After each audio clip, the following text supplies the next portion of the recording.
A director, my friends, is a storyteller. And the key ingredient to every good story is inspiration. The moment I laid eyes on General Sangonomiya, inspiration hit me for a brand new character. The heroine was the missing piece of the puzzle. The rest of the story flowed naturally from there, and now it's finished. So please, take a look through your scripts, and we will tell this story together.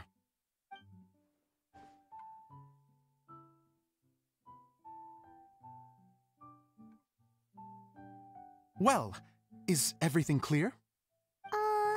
Director Zosimos, how do you pronounce this word? Let me see. Ah, that's sojourn. It means to stay for a while. This is a very cute moment, so let's make sure that comes through in the performance. Oh, wait.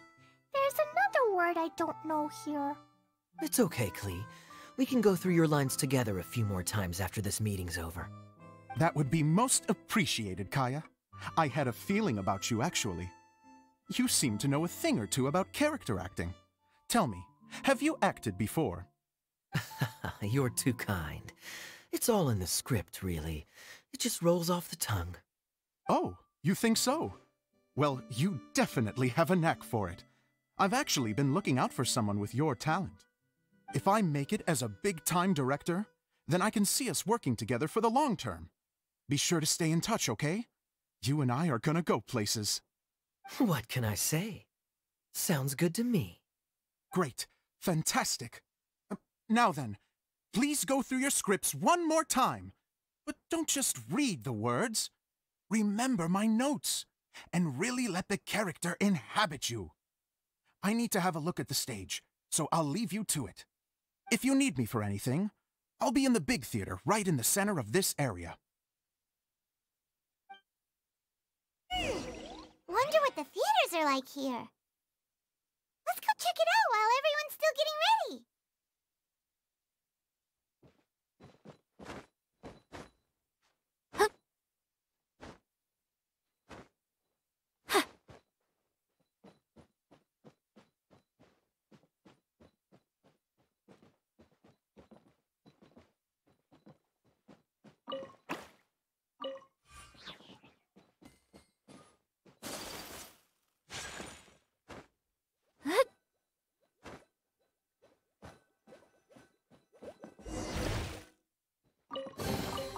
I shall treasure this good fortune.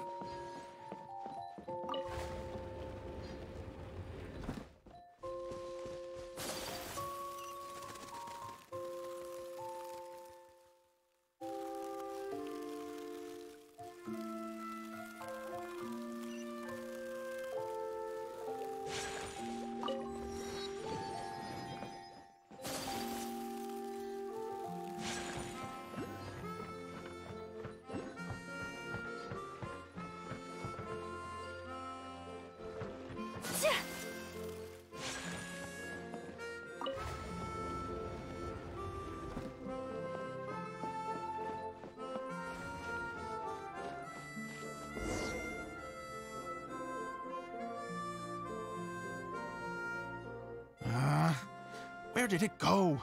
I put it right here. Hey, Zosimos! What you up to? Oh, it's you two. Please, come here. Feast your eyes on this stage. I designed it myself. So, directors have to design the stage too? Oh, I'm no ordinary director. I take a more holistic approach. Directing, script writing, stage design, I do it all. Sounds like a lot of work. Edea wouldn't be able to handle that kind of job. Edea has her work cut out for her too, you know. She's my one and only member of the audience, though she often criticizes my shows. Well, she just says what she thinks. You don't know how to write, or this is getting ridiculous. I think it's because I use preprints in a way that she feels goes against what they're intended for.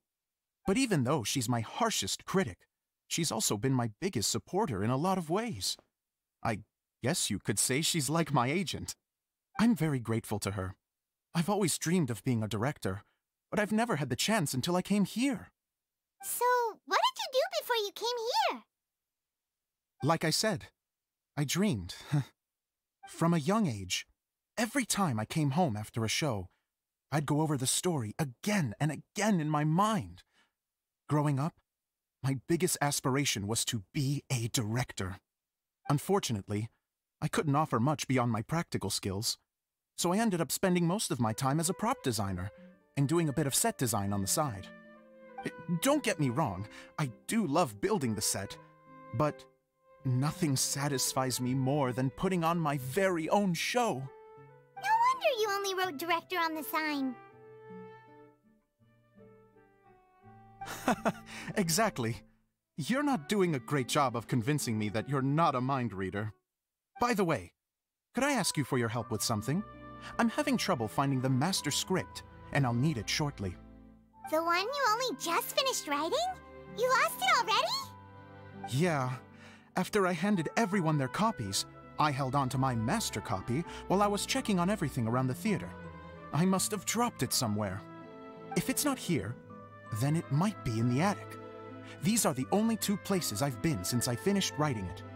But, I still have some things to do to get the stage ready. Would you two mind having a look for me? No problem. We'll find it.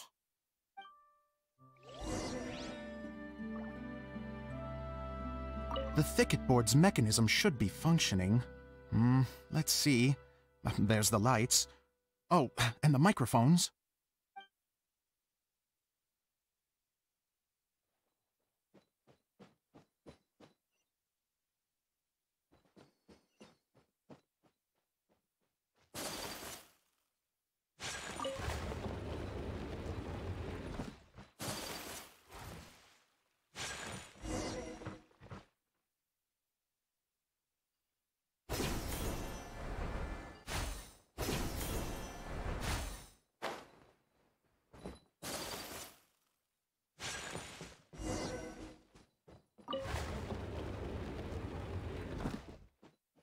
Whoa!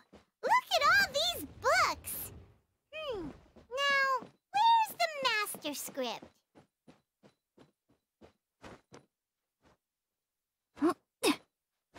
Oh, it sounds like a water droplet is on the second floor. Let's go have a look.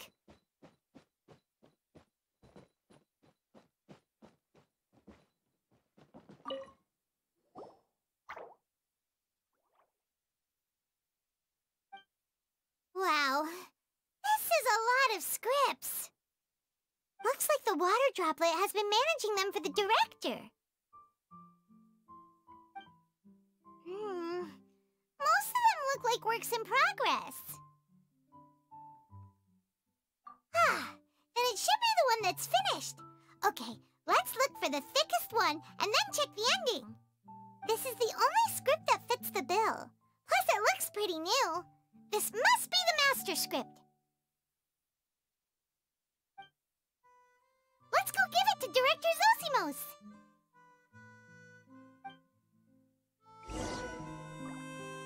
Zosimos, we got your script! Ah, thank you. That's a huge help. I'm running out of time here. There's no way I'll be able to fix everything up perfectly. We may just have to wing it. Anyway, the stage is secondary. The performance is what really matters. Things can always go wrong on stage, but as long as the show goes on, it should be fine. You don't sound very confident in what you're saying. It's true. I realize now that a show is the art of the unknown. Even if you have the same actors performing on the same stage, the performance will be slightly different every time. Those subtle differences are what make each performance special.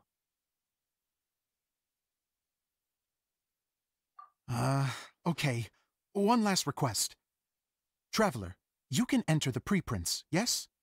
The truth is that my sets are composed entirely of preprints. First, I use materials to make the objects. Then I take those objects and turn them into the preprint. Now, of course, preprints are really meant for making objects to furnish the domain. So using objects to create preprints is, strictly speaking, the reverse of what this is intended for. But Edea said that if this is what I really want to do, she's not going to stand in my way. Ah, so that's what you meant earlier. Okay, well, what do you need us to do? I'd like the Traveler to go into the preprint set and help move props around during the performance. The reason is, Oh, Paimon gets it now. If you're busy directing, moving the props, and operating all the mechanisms, you never get the chance to watch the show. Yes, I know that I'm no master playwright, but still. Even if it really is a half-baked script, with shoddy writing and moments of sheer ridiculousness, I'd still like to see it for myself, just once. Hard to turn a guy down after a speech like that. Thank you. Genuinely, I'm so grateful. I'll go and inform the others. Then, as soon as you're ready, the show can begin.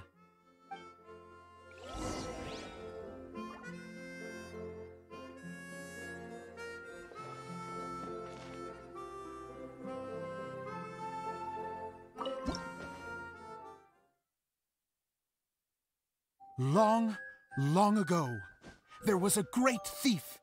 He lived in a land where the light did not shine, where all suffered in the darkness. People call me? Sorry, Kaya. Directly into the microphone, please. Otherwise your voice'll, you know. Okay. They call me the Dagger Bandit, but no one sees that I rob the rich and give to the poor. Here in the dark, evildoers run rampant in the shadows, while the good, honest folk stumble blindly on, just trying to find a way through.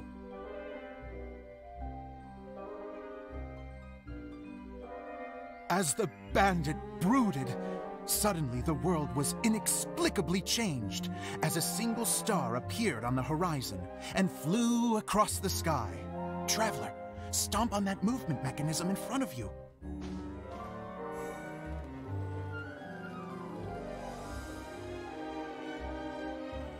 Light. A brief flash, yet enough to illuminate the world.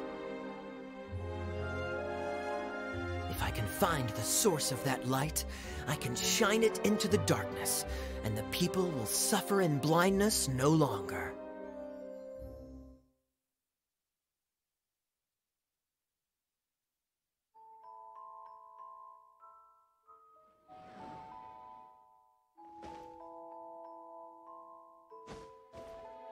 Without a moment to spare, he set off to follow the star's course. All the while, the star kept moving through the sky. Traveler, the star kept moving through the sky.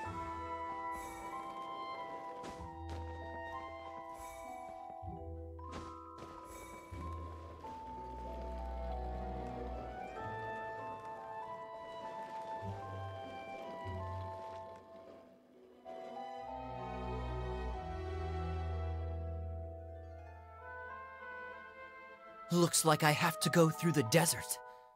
This could get dangerous. If everything he'd heard was to be believed, the desert ahead was a no-man's land filled with horrors. Worse still, the star had landed in the most difficult-to-reach location, surrounded by sheer cliffs. But he was determined to press onward. I've come this far, and I'm not about to turn back now.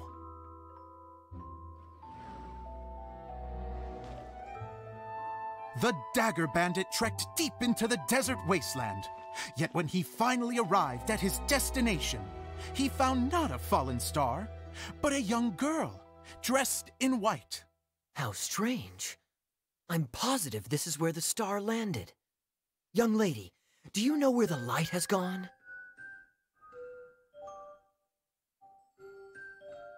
The girl replied, Traveler from afar, the light you seek is only a bottled flame. But the flame has now died, and its light is long gone. bottled flame? Yes, it was a gift from another. And so, the girl began to tell the story of how the bottle came into her possession. The girl hailed from a kingdom that sat atop the waterfalls. But when the reigning dynasty fell and a new one seized power, she and her people fled for their lives. A thick fog began to fill the air as she made her way through the forest, and dense thickets tried to block her path. There is a mechanism down there that you can press to retract the thicket board below the stage.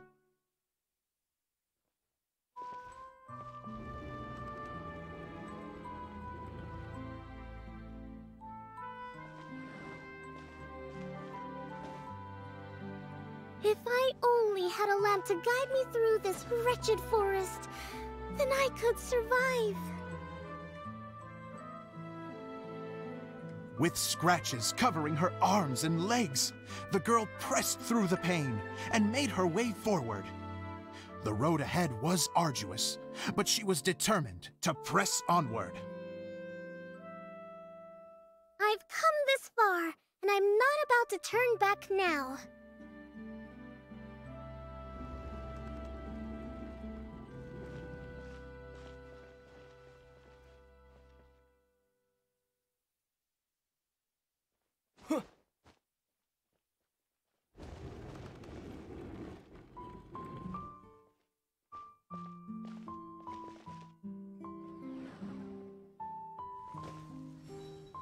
But just as she was drawing near her destination, a huge stretch of thorns and brambles suddenly came into view.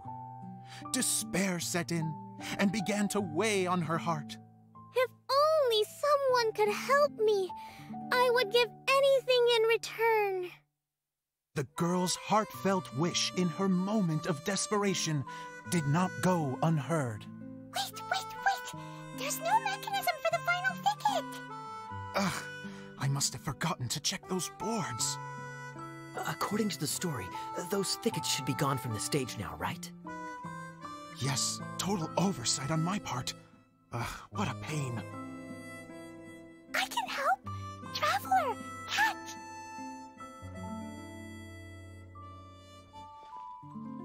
Ah, it's a Jumpy Dumpty!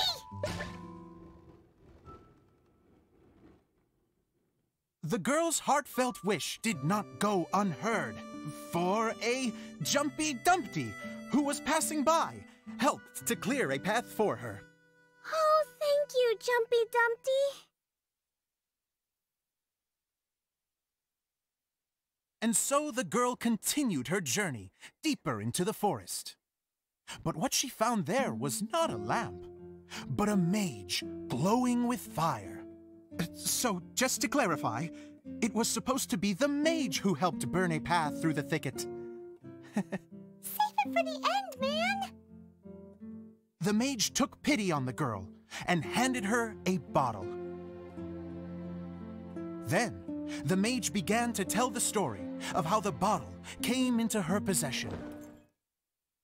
The fiery mage had an adventurous spirit and enjoyed taking long journeys. On one such journey, while taking rest in an oasis, she found a beautiful bottle by a crescent-shaped lake.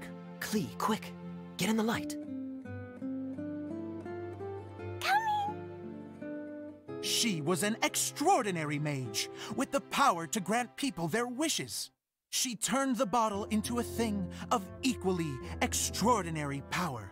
But the only place that it could make wishes come true was inside of the bottle. Oh me, oh my! Look at this wonderful bottle of mine! It could make a fine toy. But better still, a sojourner's home.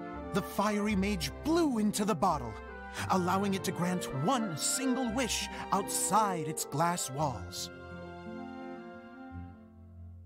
Oh, am I supposed to blow into it? Wow, it lit up!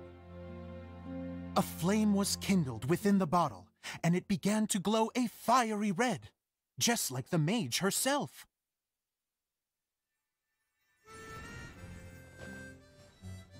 After the mage finished telling her story, she disappeared, leaving only the bottle behind.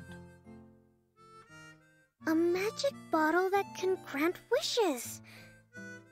And I wish to leave this place and go somewhere where no one will ever find me again. And then, the bottle seemed to softly inquire.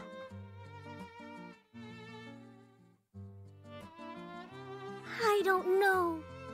The flame in the bottle faded as the girl's single wish was granted, and she found herself in the middle of the desert, far away, where no one could ever find her.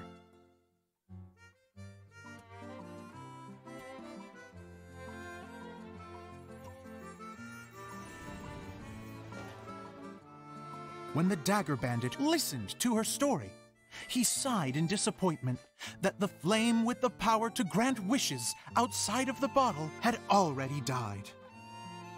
But this doesn't make sense. If it truly granted my wish, then nobody should have been able to find me here. Maybe they shouldn't. The desert is difficult and dangerous to navigate, but I was determined to make it, no matter what. Then take this bottle with you for your trouble. It may be able to grant you your wish, though sadly, only within the confines of the bottle itself. All I wish for is light. Honoring the bandit's request, the girl wished for light inside the bottle, and sure enough, it lit up. They found that while the light was only generated within, it could nonetheless shine through the glass and reach anywhere in the outside world. Even though it doesn't burn as brilliantly as the light that shone before, this is still an extraordinary light. What will you do after I take the bottle? I don't know. Well, then maybe you should come back with me. With no reason to refuse, the girl accompanied the Dagger Bandit back to the land where the light did not shine. They brought light to that place, and the darkness was dispersed, and they lived happily ever after.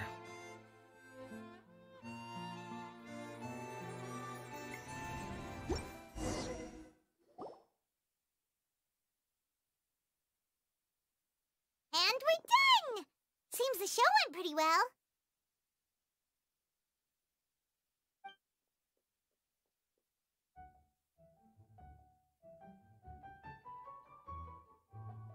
Mr. Honorary Knight! Didn't I do great? I felt like I really was the fiery mage! Wow, great costume, Klee! As soon as Paimon saw your shadow, she thought straight away, what a cute hat! Klee loves it! Thanks, Mr. Zosimos! Oh, wait! No, I mean, Mr. Director. Mr. Director? Ha! No one's ever called me that before. Thank you, my dear little mage. Thank you so much. Oh, I'm so happy. Miss Adia said that she tailored it a little bit so it would fit me, but you were the one who designed and made it. You're amazing. Yeah, that's amazing! And it sounds like Adia did a great job, too! It was nothing, really. Just one of those, oh no, whatever shall I wear to the ball moments. Sewing comes in handy at times like that. Sewing is an art in its own right. You're more talented than you give yourself credit for, Adia. Really? Oh, I'm just gonna go for a second. Please, chat amongst yourselves. She gets embarrassed so easily. She really can't handle being in the spotlight. Adia's a sensitive person and doesn't have a whole lot of self-confidence. I hope all the excitement hasn't brought her to tears. Oh, I'm a little worried. Don't worry. I'll go make sure she's okay. I'll see you all later.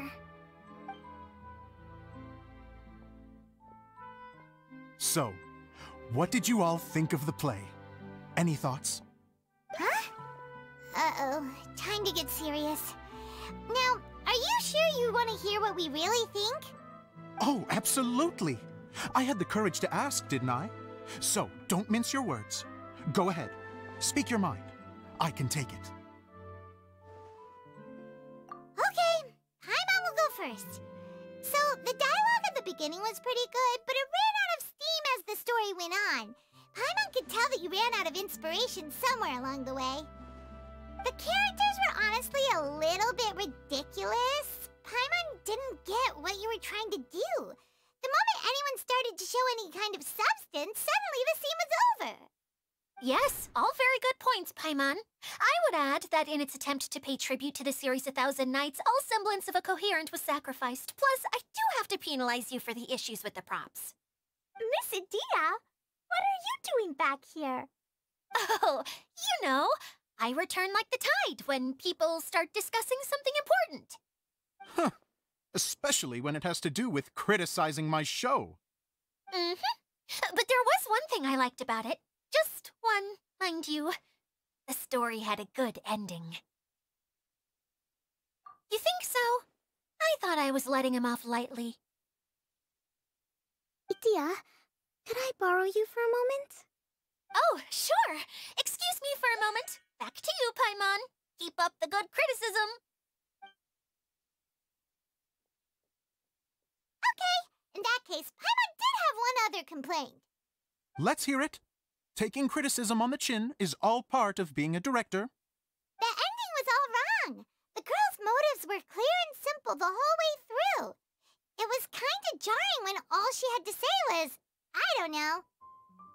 And doesn't anyone else find it weird how her whole community was on the run, but she was only looking out for herself the whole time? I'm fine.